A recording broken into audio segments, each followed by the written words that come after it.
Okay, today I'm going to be talking about an overview of fire and its impacts in the Southern Appalachians. And by the way, the background is not the South nor the Appalachians, it just kind of moves, and I thought it was cute.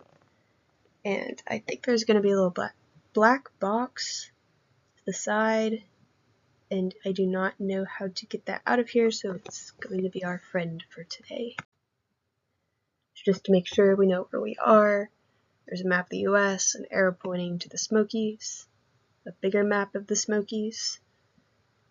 The Smokies are within the Southern Appalachian ecosystem, and one of the biggest things about the eastern United States is that from the 1800s to the early 1900s, it was logged pretty heavily, so a lot of the mature forests in the area are gone because of the logging industry. So until about 1860, the Northeast was pretty heavily logged, and then it was depleted of mature forests that were at least easily accessible. So the industry moved over to the Great Lakes region. So logging over there took about 40 or so years. It was basically completed by 1900. Then the logging industry went looking for more forests, and they found the Southern Appalachians by about 1909. So they were done there about 1930, period of 20 years. They cut down a lot of the mature forests, a lot of these old growth forests that are kind of rare in the area now. There were some pretty big advances in logging technology over the period of the Industrial Revolution, and so that allowed all that to happen. So here's a picture of some of the logging that did happen in the Smokies. I believe it's the Cataloochee area. There's a guy on one of those little rail cars, some railroad tracks going through. There's some slash, which will be pretty important in a minute, that's built up to the right over here. And slash is kind of the woody debris that's left over from logging. You can see maybe an area that hasn't been logged yet off in the distance. Got some trees over there. Here's another picture, this time from the National Park Archives. It's from 1935. From Clingman's Dome, you're looking out onto the spruce fir forest that you've got up in those upper elevations. There's that unlogged area to the left, a logged, and the paper says it's also been burned area to the right. I put kind of a question mark there because you can't see it as easily that it's been burned, but I'm just going to trust that what the photographer said. And there was that nice line up there. It's probably the end of the territory that the logging company has bought. Since we're up at Clingman's Dome, it's also probably the state line. And here's just another picture. It's kind of down in a lower elevation forest. There's not as many pine trees, kind of in a divot, probably between mountains or hills. You've got the unlogged area to the right this time, the logged area to the left. Those downed trees are probably not slash. They're probably just trees that have been cut and are waiting to be collected. So this is one of two models I will be showing you of fire frequency in the Southern Appalachians.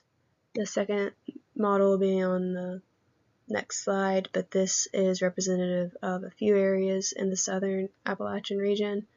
And you can see there's fire frequency on the left, you've got the year down below, and you've got a period till about 1840 where both indigenous people and European people burned the area, set small-scale fires for the purpose of agriculture. Then you've got, again, till about 1840 when the logging industry kind of started, and you've got an uptick in fire frequency because the slash started burning because these people were still setting fires, they were still using their land. Then the U.S. Forest Service comes in and says, whoa, let's chill out on these fires.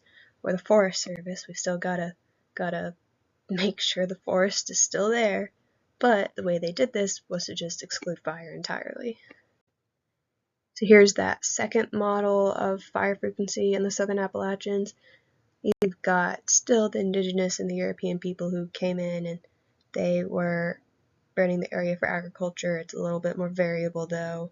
You've got the same area about 1840 when the logging industry started to come in producing slash. The slash did still burn, however, it did not create a massive uptick in fire frequency. Actually didn't really change the model at all, but the Forest Service still came in about 1940 and said we need to just cut fire out altogether. But this is a better model for the forests that have more fire-prone species like oak and pine-dominated forests. That's a lot of the southern Appalachians. And the Forest Service came in and said no fire at all, even though there were people at the time who believed that fire was still good and beneficial and needed in the ecosystem. And so there were actually a lot of papers published in the 1930s, late 1920s, kind of after all the slash was starting to be burned off after the logging industries had come in. The Smokies were starting to be created. The groundwork for the national park was all laid out. And so a lot of them said, hey, or a lot of these scientists and foresters said, hey, we don't need to do anything. This forest, specifically longleaf pine forests, are going to regenerate by themselves. It's all right.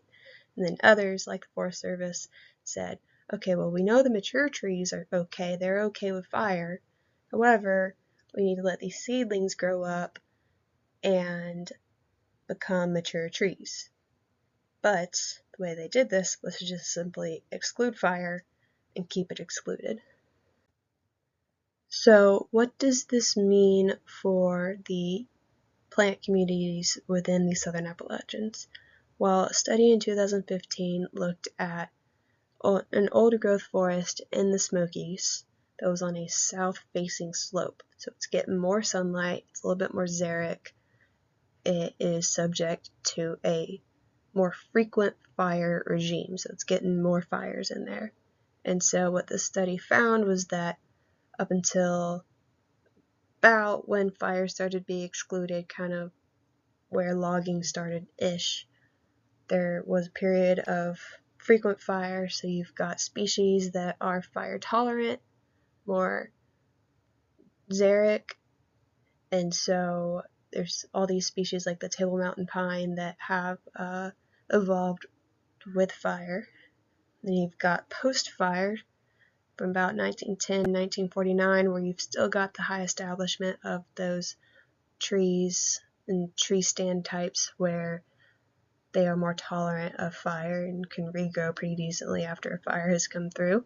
But you've also got some mesophytic species that are coming in there, those species that don't do as well regenerating after a fire. And then in 1950 till about present day, that's when you're really in the thick of the whole no fire, anti-fire regime campaign. And you've got mesophication. So these south-facing slopes that are supposed to be majority xerophytic trees, you've got a lot of mesophytic trees that are in the understory. And so they're coming in and starting to take over the tree stand type. And what does all this mean? It's kind of reiterating what I said on the last slide. You've got those naturally xeric areas like southern facing slopes and ridges that are being overtaken by more mesic, damp species. However, the study from 2015 also found that those naturally mesic areas are maintaining their species composition, which makes sense because they don't really have as much fire disturbance, and so the lack of fire wouldn't really impact them nearly as much. And so what's happening now is that a lot of federal agents, a lot of state people are going in and doing prescribed fires. They're kind of trying to reverse this trend, put it back to what it was, because these tree stands are slowly losing their biodiversity. The old trees from the previous fire regime, they're dying and being replaced by new trees that are lurking in the understory from the current fire regime, so these more mesophytic trees.